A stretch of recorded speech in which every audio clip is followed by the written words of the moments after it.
Assalamualaikum warahmatullahi wabarakatuh. Nama saya Adinda Aurana, Aurah absen 1. Assalamualaikum warahmatullahi wabarakatuh. Perkenalkan, nama saya Aisyah Azantriantra, absen 2. Assalamualaikum warahmatullahi wabarakatuh. Perkenalkan, nama saya Safira Putri, absen 3. Di sini saya akan menjelaskan tentang bidang politik. Memasuki abad ke-20, pemerintah kolonial Hindia Belanda mencanangkan politik etis. Politik etis atau politik balas budi adalah suatu pemikiran yang menyatakan bahwa pemerintah kolonial Belanda memegang tanggung jawab moral bagi kesejahteraan pribumi. Politik etis ini dipelopori oleh Pieter Brossard dan C.Th. van Deventer, membuka mata pemerintah kolonial untuk lebih memperhatikan nasib para pribumi yang terbelakang. Program Thias van Deventer. Yang pertama ada irigasi atau pengairan, membangun dan memperbaiki pengairan-pengairan dan bendungan untuk keperluan pertanian. Yang kedua, emigrasi, yakni mengajak penduduk untuk bermigrasi. Yang ketiga, edukasi, yakni memperluas dalam bidang pengajaran dan pendidikan. Yang kedua ada bidang ekonomi. Kebijakan ekonomi pemerintah kolonial barat di Indonesia membawa sejumlah dampak bagi masyarakat di Indonesia hingga sekarang.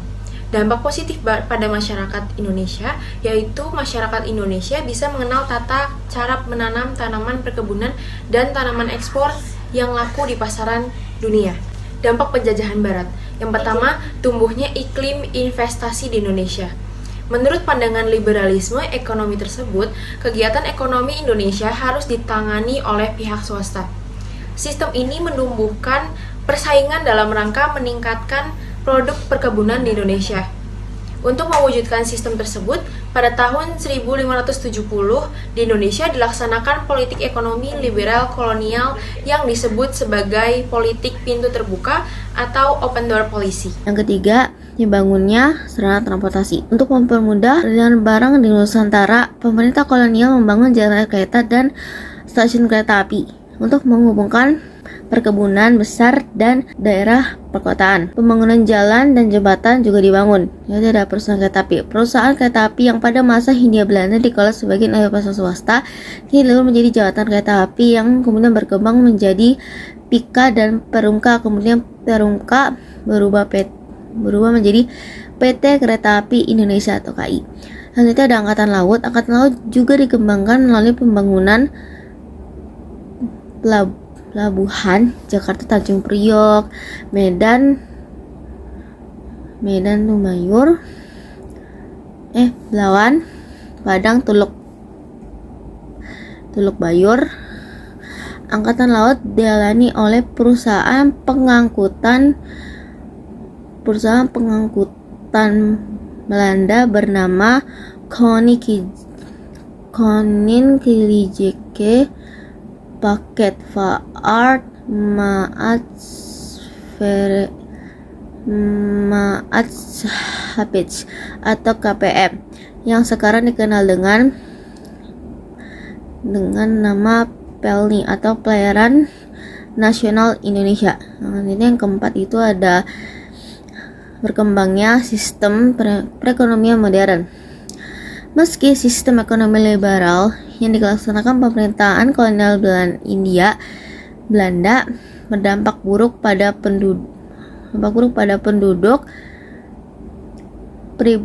pribumi, namun sistem perekonomian modern mulai dikenal di kalangan penduduk pribumi.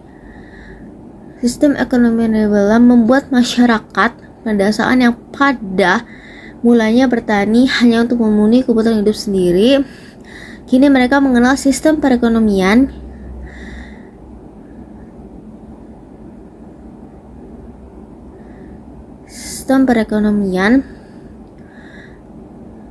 dan perdagangan internasional. Akan diteruskan oleh saya yaitu munculnya kegiatan perbankan. Deutsche Bank NV didirikan pada tanggal 24 Januari 1828 sebagai bank sirkulasi. Dengan demikian, maka Deutsche Bank mengembang tugas sebagian bank yang mengedarkan dan mengawasi penggunaan mata uang. Deutsche Bank juga mendapat wewenang untuk menerbitkan mata uang kertas. Tujuan utama dibentuknya Deutsche Bank adalah untuk memelihara kesatuan moneter antara Hindia Belanda dan negeri Belanda dengan cara mempertahankan nilai tukar resmi kedua mata uang tersebut. Setelah proklamasi kemerdekaan, pemerintah melakukan nasionalisasi terhadap bank-bank milik Belanda menjadi bank milik negara Republik Indonesia, antara lain sebagai berikut. Yang pertama, ada The Postparbank, menjadi bank tabungan pos sejak tahun 1950. Yang kedua, ada The Java Bank, menjadi Bank Indonesia pada tanggal 1 Juli 1953. Yang ketiga, ada Nederlands Indisch Handelsbank, pada tahun 1959 yang diubah menjadi Bank Umum Negara atau BUNEG, yang kemudian pada tahun 1869 Nederlands Handelsmaatschappij atau NHM menggeser kegiatan usahanya menjadi penyandang modal bagi perusahaan-perusahaan perkebunan dan pemegang monopoli pembelian hasil bumi dalam negeri dan penjualan ke luar negeri. Oleh karena itu, NHM dikenal sebagai bank perkebunan atau bank kultur yang membiayai sekitar 17 pabrik gula dengan perkebunan tebunya. Kemudian yang ketiga ada Eskomte Bank, pada 1960 menjadi Bank Dagang Negara atau BDN. Yang keempat ada Nederlands Handelsmaatschappij atau NHM menjadi Bank Koperasi Tani dan Nelayan atau BKTN dan kemudian menjadi Bank Ekspor Impor Indonesia atau BEII. Yang keenam ada De Algemene Volkskrediet Bank yang menjadi Bank Nasional Indonesia atau BNI. Di sini saya akan menjelaskan tentang bidang pendidikan. Yang pertama ada pendidikan dasar. Pendidikan dasar yang diselenggarakan oleh pemerintahan Belanda adalah ILS, Eurofisch Lagere School. Sekolah ini menggunakan bahasa pengantar bahasa Belanda. Tadinya sekolah ini dibuka juga untuk orang-orang pribumi dan warga Tionghoa. Tetapi pemerintahan Belanda beranggapan bahwa hal ini berdampak negatif. Pada akhirnya sekolah ini dibuka kembali khusus untuk warga Belanda saja. Pemerintahan Belanda juga mendirikan Tweede Inland School atau sekolah kelas 2 atau sekolah Onkoloro. Sekolah ini merupakan sekolah rakyat atau sekolah dasar. Bahasa pengantar adalah bahasa daerah dengan guru tamatan HIK, Hollands Indisch School. Quick School. Yang kedua ada pendidikan menengah. HBS atau Hoger Burger School adalah sekolah lanjutan tingkat menengah pada zaman Hindia Belanda. Untuk orang Belanda, Eropa atau elit pribumi dengan bahasa pengantar bahasa Belanda. HBS setara dengan SMP plus SMA yang ditempuh hanya 5 tahun. Yang ketiga ada pendidikan tinggi. Berikut adalah sekolah-sekolah pendidikan tinggi pada zaman pemerintahan kolonial Hindia Belanda. Yang pertama ada Technische Hogeschool, didirikan di Bandung pada tahun 1920 yang sekarang menjadi ITB, Institut Teknologi Bandung. Yang kedua ada Rijkshogeschool, didirikan di Jakarta pada tahun 1924, sekarang menjadi Fakultas Hukum UI di Jakarta. Yang ketiga ada Geneeskundige Hogeschool, didirikan di Jakarta pada tahun 1924, sekarang menjadi Fakultas Kedokteran UI di Jakarta. Yang keempat ada Landbouw Hogeschool, didirikan di Bogor pada tahun 1940, sekarang menjadi IPB, Institut Pertanian Bogor.